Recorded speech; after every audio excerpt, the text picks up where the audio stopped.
በምድር ላይ የሚከሰቱ ብዙ ሰቆቃዎችና ችግሮች አሉ። ብዙ ሰዎች ያለ አግባብ በሌሎች እየተጨቆኑ የሚኖርበት ሁኔታ ብዙ ነው። የምናያቸው የፍጡራን ጭካኔዎች በየቦታው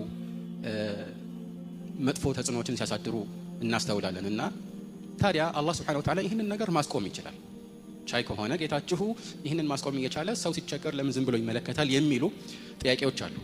አንዳንድ ጊዜ በተለይ ሙስሊም ያልሆኑ ወገኖች የሚያነሱ ውዥንብር አለ። ይሄ ውዥንብር ጭራሽ በፈጣሪ የማያምኑ አንዳንድ ሰዎች የሚያነሱት ከመሆኑ ጋር አንዳንድ ጊዜ ሙስሊሞችም ይህንን ውዥንብር ሳይሰሙ ራሱ ሐሳቡ በአእምሯቸው ውል ይልባቸዋል። እንደምታውቁት አንድ ውዥንብር በአእምሮ ስለመጣ ብቻ እኛ ተጠራጠርን ማለት አይደለም። መልሱን ስላላወቅን ወይም ደግሞ እንደ አዋቂ ማስረዳት ስላልቻልን ይህን አስመልክቶ ጥርጣሬ ውስጥ ገባን ማለት አይደለም። ዞሮ ዞሮ የሸይጣን ጉትጎታ የሱ ተግባር ነውና እኛ እንጠየቅበትም። ስለዚህ እንዲህ አይነት ሐሳብ በአእምሯችን አንዳንዴ ውል ሊል ይችላል።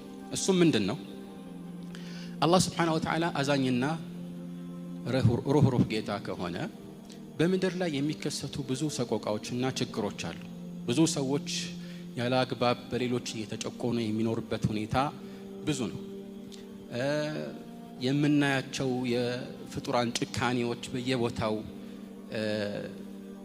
መጥፎ ተጽዕኖዎችን ሲያሳድሩ እናስተውላለን። እና ታዲያ አላህ Subhanahu Wa Ta'ala ይህንን ነገር ማስቆም ይችላል። ቻይ ከሆነ ጌታችሁ ይህንን ማስቆም እየቻለ ሰው ሲቸገር ለምን ዝም ብሎ ይመለከታል የሚሉ ጥያቄዎች አሉ።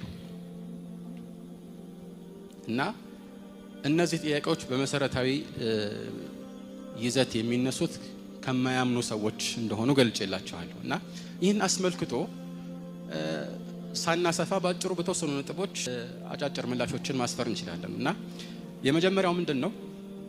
ይህ ህይወት የፈተና ህይወት ነው። አላህ ወደዚህ ያመጣን እንድንደሰትና እንድንመቻች ወይም በዚህ ህይወት ላይ የተለያዩ የደስታ እና የፍስሃ ምቾቶችን እንድንጎናጸፍ አይደለም። የፈተና ህይወት ነው። ይህ አጭር ህይወት ወደ ዘላለማዊው የአኺራ ህይወት የምንሸጋገርበት ድልድይ ነው።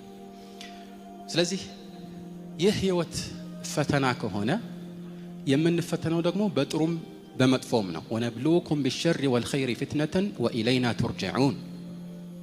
በመጥፎም በጥሩም እንፈትናችኋለን ይላል። ብዙዎች ፈተና የሚመስላቸው ችግርና ሰቆቃ ብቻ ነው። ምቾትም ማግኘትም አዎን ፈተና ነው፣ ማጣት ብቻ አይደለም። ስለዚህ ይህ ፈተና ከሆነ